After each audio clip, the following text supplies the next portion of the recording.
안녕하십니까. 경남육자산업지원센터의 정세영입니다. 이번 시간은 지난번에 이어 갱신인증 관련 내용으로 진행하겠습니다. 코로나19가 오기 전에는 지금쯤 많은 분들을 모시고 농촌융복합산업 사전설명회가 집합교육으로 진행이 되었습니다. 그러나 코로나19 영향으로 부득이하게 영상으로 설명회를 진행하고자 합니다. 2021년은 전체 186개소의 인증사업자 가운데 가반 이상인 94개소가 갱신인증 대상입니다. 특히 맞춤형 지원 사업에 참여하시는 인증사업자의 경우 갱신 탈락으로 인한 불이익이 예상됩니다. 모든 분을 모시고 갱신인증 설명회를 개최해야 하나 코로나19의 영향으로 부득이하게 영상으로 설명을 드리게 되었습니다. 신규 인증 심사 과정을 거쳤음에도 불구하고 여전히 갱신인증 대상자분들의 사업계획서 작성과 정빙서류 구비에 대한 어려움을 호소하고 있습니다. 이러한 어려움은 농촌융복합산업에 대한 이해가 부족하여 생기는 것 같습니다. 농촌융복합산업 인증 과정에서 어려움을 덜 겪기 위해서는 농촌융복합산업이 우리 농촌의 중흥을 위한 대안으로 대두된 환경적 요인과 그리고 농촌융복합산업의 정의와 의미, 인증신청의 자격요건, 사업계획서 작성 요령, 인증신청에 대한 이해가 필요하여 이 영상을 준비하였습니다. 먼저 우리 농업 농촌의 여건에 대해서 말씀드리겠습니다. 해마다 농가소득이 2.6% 증가함에도 불구하고 도시근로자 소득 대비해서 가구소득 대비해서 농가소득은 1995년 96% 수준에서 2017년 64.5% 수준으로 감소를 하였습니다. 도농 간의 소득 격차가 심화되면서 많은 농업인들이 도시로 떠나는 이유가 됩니다. 이와 더불어 농산물의 수입 증가 그리고 생산성 향상에 따른 국내 생산의 증가 이런 것들이 농산물의 실질 가격 하락을 부추기게 됩니다. 예를 들어서 2014년 농산물의 경우에는 수입이 1.3%를 차지하였으나 2019년도에는 무려 38%를 차지하게 되고 가공식품의 경우에는 수입이 2004년도에는 1.8%였으나 2019년 무려 60.7%로 증가하게 됩니다. 수입 농산물의 물량 공세, 저가 공세를 견뎌내지 못하게 됩니다. 세 번째는 이러한 농가 농가 소득의 감소로 인해서 농가 인구의 감소가 초래됩니다. 그와 더불어 고령화가 심화되면서 농촌 활력이 저하되게 됩니다. 대한민국 총인구 중 농가 비율이 90년도에는 15.5%였으나 2015년도는 5.1%로 무려 농업 농촌 인구의 3분의 2가 농촌을 떠나게 되고 이는 농업 농촌의 생산 인력의 부족으로 노는 땅이 늘어나고 고령화가 심화되어 농촌이 활력을 잃게 되었습니다. 전국에는 전국 시군구 10곳 중에서 4곳이 소멸 위험 지역으로 사라질 위기에 처하게 됩니다. 경남의 경우만 보더라도 18개 시군 가운데 12개 시군이 사라질 위기에 처한 것으로 나타났습니다. 그래서 농업 농촌이 돈이 되고 사람이 모이게 되고 활력이 살아나는 선순환을 위해서는 농촌 융복합 산업이 농업 농촌 중흥의 대안으로 등장하게 됩니다. 농촌 융복합 산업의 정의와 의미에 대해서 말씀드리겠습니다. 농촌 융복합 산업은 농업인 또는 농촌 지역에 거주하는 자가 농촌에 존재하는 모든 유무형의 자원을 활용하여 2차 제조 가공, 3차 체험 관광, 유통 등과 연계한 융복합화를 통해 새로운 부가가치를 창출하여 소득과 일자리를 농업 농촌으로 내부화하여 지역 경제를 활성화시키는 활동을 말합니다. 여기서 가장 중요한 것은 농업 농촌으로의 내부화입니다. 농촌 융복합 산업은 농촌 자원을 기반으로 추가적인 부가가치를 창출하고 그 부가가치가 농업 농촌 지역으로 내부화되는 데 있습니다. 예를 들어 쌀 10kg 가격이 25,000원이면 이를 2차 가공을 통하여 소곡적으로 만들면 5배의 부가가치가 생기고 이를 3차 체험 판매를 하면 11.5배의 부가가치가 생기는 것을 보여줍니다. 물론 이 과정에서 인건비나 원자재비 등 비용에 대한 부분이 빠져 있지만 결과적으로 이로 인해 지역 농가의 농산물 수익이 늘어나고 주변 관광지, 식당 등 부가적인 지역경제 활성화 효과를 가지게 됩니다. 최근에 농촌융복합 산업 인증을 통해 보조 및 융자 사업의 혜택에 염두를 두고 단순 유통회사 또는 일반 식품기업의 신청이 늘어나고 있습니다. 앞서 말씀드렸듯이 농촌융복합 산업의 핵심은 부가가치와 일자리의 농업농촌으로의 내부화에 있습니다. 일반 식품기업은 부가가치와 일자리가 농산물 수입업자, 도시민, 주주 등 투자자에게 가지만 농촌융복합 산업은 농촌지역, 농가, 장목반, 주민으로 내부화되는 데 있습니다. 농업농촌중흥의 대안을 농촌융복합 산업의 활성화를 위하여 2014년 농촌융복합 산업 육성 및 지원에 관한 법률이 제정되었습니다. 농업농촌의 발전, 농촌경제 활성화를 도모하여 농업인과 농촌주민의 소득 증대 및 국민경제의 발전을 목적으로 하고 있습니다. 농업농촌의 발전, 농촌경제 활성화, 농업인과 농촌주민의 소득 증대 핵심은 내부화입니다. 다음은 2021년 인정사업자가 알아야 할 주요 사항입니다. 첫 번째는 사업계획 변경에 대한 사항입니다. 인정을 받은 경영체는 사업계획의 본질적 내용, 예를 든다면 1차 농산물이 전면 변경되거나 이런 경우는 지원센터로 신규 인정을 신청하고 인정을 표시하고자 하는 제품의 주원료 항목이 추가되거나 삭제되는 경우에는 지원센터로 내용 변경 신청을 하셔야 됩니다. 주원료 항목이 추가되는 경우에는 변경 신청서 제출 및 신규 인정에 준하는 심사를 통해서 인정서 내용을 변경하게 되고 인정서를 재발급받게 됩니다. 인정 기간이 많이 남은 경우에는 사업계획 변경 신청서 및 사업계획서 변경 계획서를 제출하여 심사를 별도로 받아야 하며 갱신 기간이 도래한 인정사업자 경우에는 사업계획 변경 신청서 및 사업계획서 변경 첫 페이지와 갱신인정 신청서와 갱신인정 사업계획서를 함께 제출해서 갱신인정 심사를 받으시면 됩니다. 그리고 설계 및 내용 변경입니다. 이럴 경우에는 특히 내용 변경에 관해서 대부분이 좀 망각을 하고 계시다가 제때에 변경 신청을 하지 않은 경우가 허다합니다. 그래서 제가 볼 때는 이 규정 또한 조만간에 상당히 조금 규제가 강화될 것으로 예상됩니다. 특히 성계 같은 경우에는 성계는 상속이나 양수나 합병의 같은 경우를 성계라고 합니다. 제출 서류는 공통적으로 제출할 사항과 상속, 양수, 합병일 때의 사항을 기재해 두었습니다. 내용 변경은 사업자 명이 변경되거나 사업자 등록 번호가 변경되거나 경영체 유형, 흔히 이야기해서 개인 사업자에서 법인 사업자로 변경된다거나 그리고 대표자 명이 변경되거나 사업자 주소가 변경될 때는 반드시 내용 변경 신청을 하셔야 됩니다. 1차, 2차, 3차 복합형으로 인정을 받았으나 3차를 보기하고 싶을 때 주원료의 추가 삭제 시에는 사업계획 변경 신청을 하여야 합니다. 단 인정갱신 대상자는 사업계획 변경 신청서와 갱신 인정 신청서를 함께 제출하여 통합심사를 받을 수 있습니다.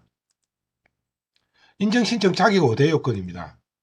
반드시 농업인이어야 됩니다. 농업경체 등록 확인서를 제출해 주셔야 되고 간혹 여기 대상 주체에 중소기업이라고 표기되어 있어서 일반 식품회사나 일반 유통회사에서 중소기업이 해당된다고 대상 주체가 맞다고 주장하는 경우가 있는데 기본적으로 농업경체 등록 확인서가 존재를 해야만이 신청이 가능합니다.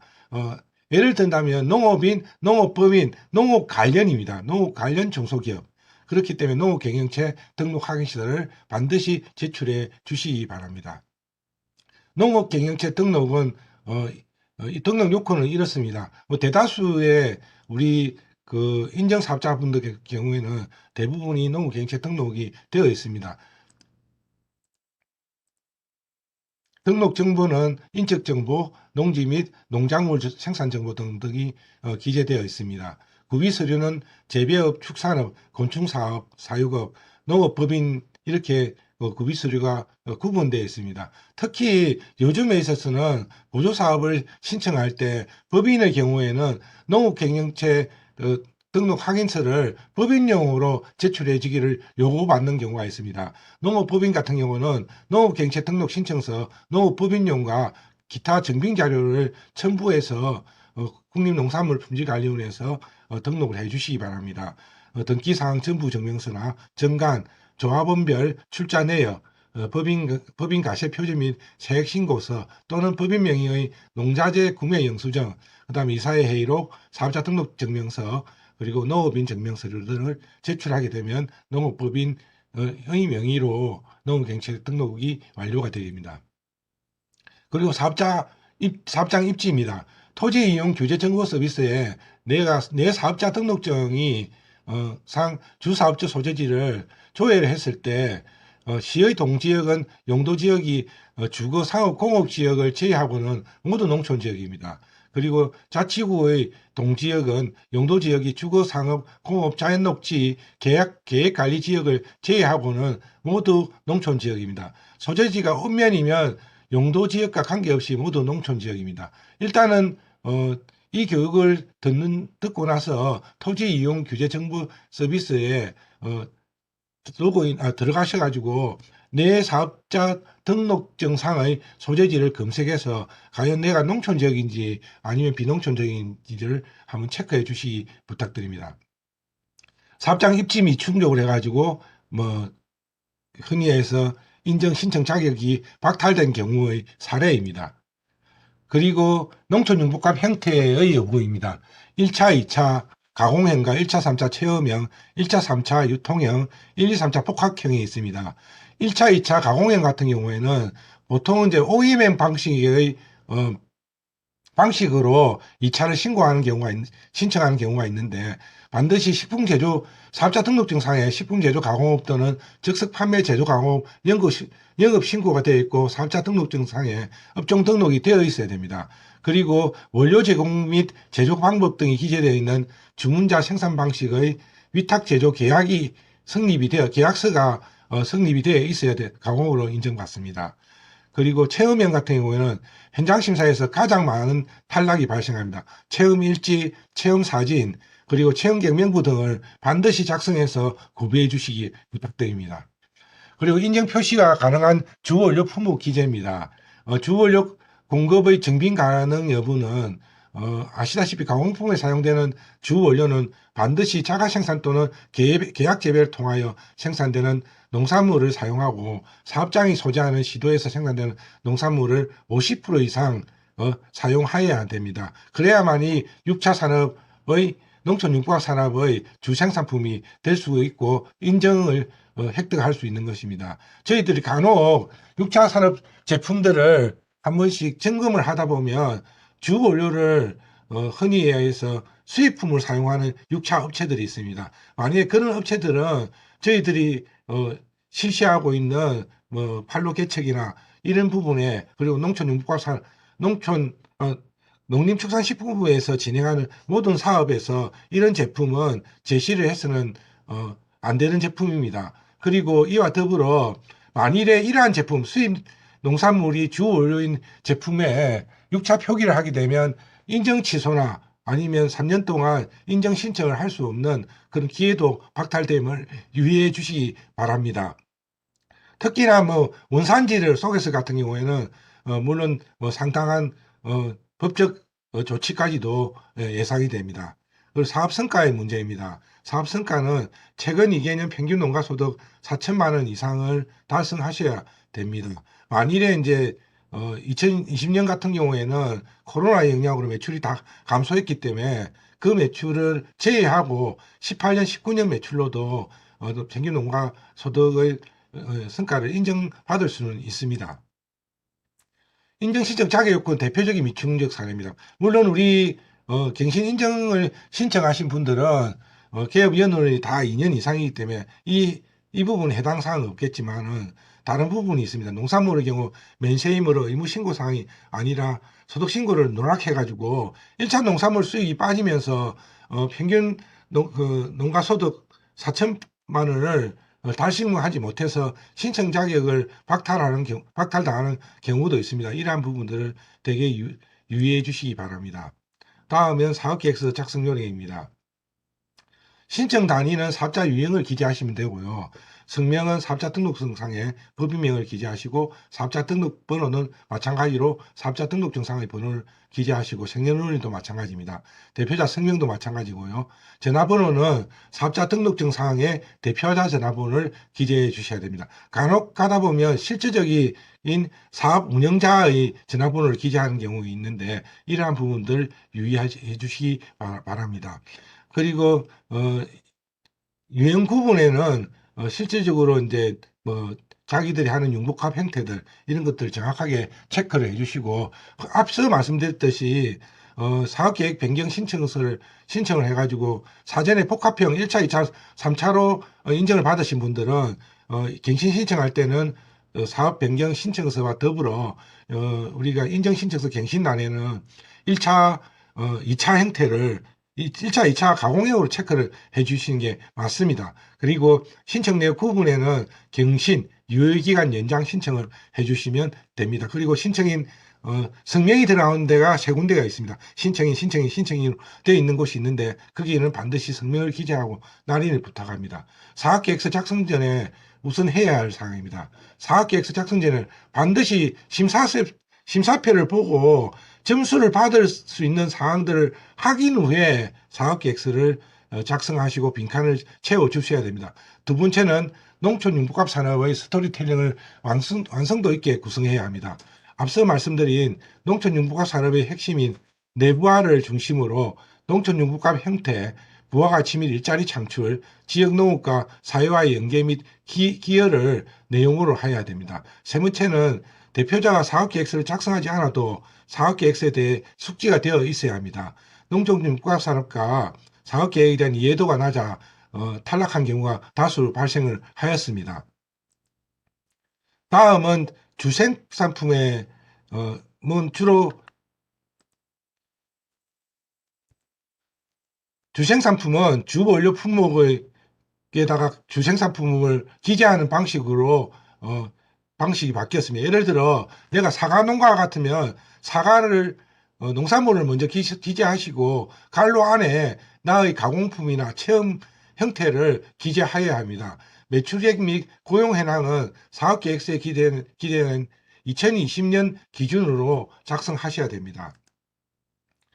그리고 주력 제품의 지역 농산물 사용 실증은 2018년, 2019년, 2020년 지역 농산물을 사용하는데 얼마나 기여했나를 평가하는 것입니다.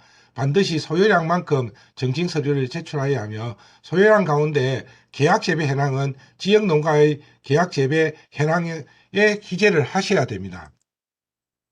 증빙 서류로는 주력 제품의 지역 농산물 사용 실적에 기재한 소요량의 조달 방법에 따라 자가 생산, 계약 재배, 매입 등으로 증빙을 하여야 합니다.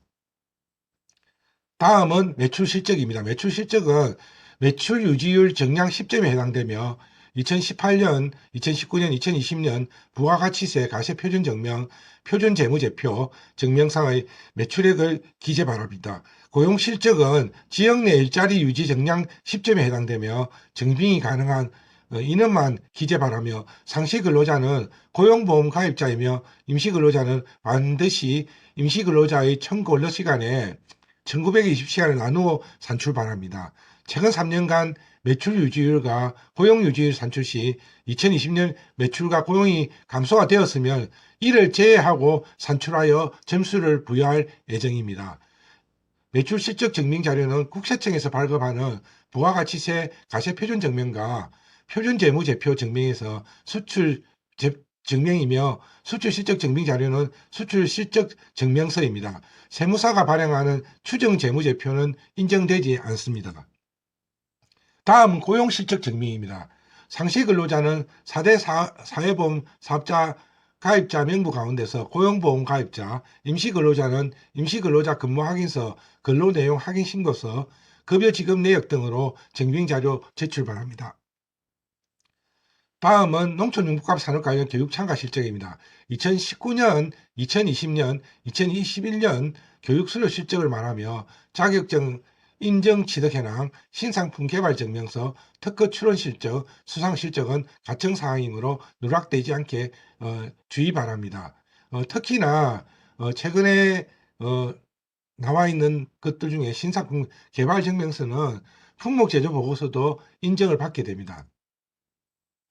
다음은 농촌융복합 추진 역량 증빙자료 샘플입니다. 교육 참가 실적, 그리고 자격증 인정 취득 현황, 그리고 특허증, 그리고 분평의 박람회 수상 실적 등입니다. 그리고 다음은 사업 개요 및 세부 계획에서 사업의 개요, 기본 방향 및 체계, 융복합 형태는 현재를 기준으로 작성하여 주시기 바랍니다. 다음 3년간 세부 추진 계획은 신청 연도를 포함하여 계획을 기재 바랍니다. 가장 중요한 것은 사업 계획의 스토리텔링과 빈칸을 채우는 노력입니다. 다음은 사업 계획 및 세부 계획입니다. 이 또한 농업 융복합 산업의 핵심인 내부화를 중심으로 기재 바랍니다. 흔히 해서 내가 노력해서 농촌 융복합 산업을 통해서 얻었던 수익 자체가 지역 농업 농촌에 다시 되돌아가고, 그리고 이를 통해서 일자리도 창출되고, 이러한 부분들 내부화를 적극적으로 기재해 주시면 됩니다. 다음은 농산물 확보 현황입니다. 농산물 확보 현황은 2020년 2차 가공, 3차 체험 서비스에 사용하는 1차 농산물 확보 현황을 주 원료를 중심으로 가급적 증빙자료와 일치하게 기재 바랍니다. 작성 자료 이상 소비량의 증빙자료가 있어야 합니다. 앞서 기재한 주력 제품의 지역 농산물 사용 실적 2020년과 일치하게 작성하는 게 유리합니다. 두 사안을 한꺼번에 증빙할 수 있습니다. 증빙 자료는 이렇습니다. 자가생산 증명서는 반드시 사진이 첨부되어야 되며, 그리고 농산물 계약 재배 협약서, 소규모 매입 증명서, 이렇게 소요량에 따라서, 그리고 그 구분에 따라서 증빙을 하시면 됩니다. 소규모 매입은 소량 매입에 해당하므로 농협, 법인 등을 통한 대량 매입의 경우에는 매매 계약서, 거래 내역서, 계약서, 계산서 중에서 하나를 제출해 주셔야 합니다. 그리고 기타 증빙 자료에서는 우리가 흔히해서 체험형과 복합형 같은 경우에는 최근 3년간의 체험 실적을 증빙해 주셔야 됩니다. 사업계획서 작성할 때 샘플로 한 장은 체험 일지를 반드시 제출해 주셔야 됩니다. 재원 조달 계획은 이렇습니다. 향후 3년간 세부 추진 계획을 감안해서 투자의 필요성, 그리고 투자 계획표, 투자를 통한 기대 효과를 기재해 주시면 됩니다. 그리고 기타 안에는 기타 사업 계획에 있어서 제시하지 못한 사항에 대해서 마지막으로 심사위원에게 긍정적 이미지를 줄 수 있는 내용을 중심으로 축약하여 자유롭게 기술하시면 됩니다. 이 모든 사업계획서의 작성에 있어서 저희들이 제공해 드린 최초에 여러분들이 신청했던 신규 인정 신청서 사업계획서를 참고로 해서 작성을 하시면 사업계획서 작성하는데 좀 편리가 있지 싶습니다. 신청 방법은 홈페이지를 통한 신청 방법과, 그리고 이메일 신청 방법, 그리고 우편 신청 방법, 직접 제출 방법, 이런 형태로 있습니다. 다음은 농촌융복합산업 갱신 신청 방법입니다. 홈페이지를 통한 인터넷 신청입니다. 아이디하고 비밀번호는 저희들이 사전에 갱신 인정 신청에 대해서 안내를 해드릴 때 제공을 해드렸습니다. 그래서 인터넷 신청을 하실 때는 그 아이디와 비밀번호를 통해서 인터넷 신청을 하시면 됩니다. 그리고 다음은 저희들은 이제 경남 6차 산업 지원센터 이메일로 신청하는 방법들입니다. 그리고 다음은 우편 제출과 방문 제출 방법입니다.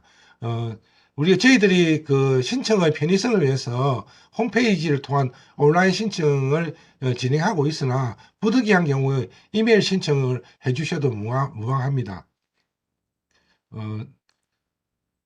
이제 앞서 말씀드렸듯이 신규 인정에 비해서 갱신 인증 같은 경우에는 여러분들이 풍부한 농촌융복합 산업에 대한 이해도가 높기 때문에 신규 인증에 의해서 갱신 인증의 인증률이 상당히 높기는 없습니다. 그러나 저희들이 인증률을 높이기 위해서 빠른 시일 내에 사업 계획서가 도착하지 않으면 저희들이 뭐 보완 요청이나 검토 의견들을 제시해 주지 못합니다. 그렇기 때문에 가급적이면 갱신 인증 신청서와 사업 계획서 그리고 증빙 서류를 미리미리 준비해 주셔서 저희들을 경남국자산업지원센터에 제출해 주시면 저희들이 충분한 검토와 그리고 보완 요청을 통해서 반드시 갱신 인정이 될 수 있도록 많은 도움을 드리고자 합니다. 오랜 시간 동안 교육을 들어주셔서 감사합니다.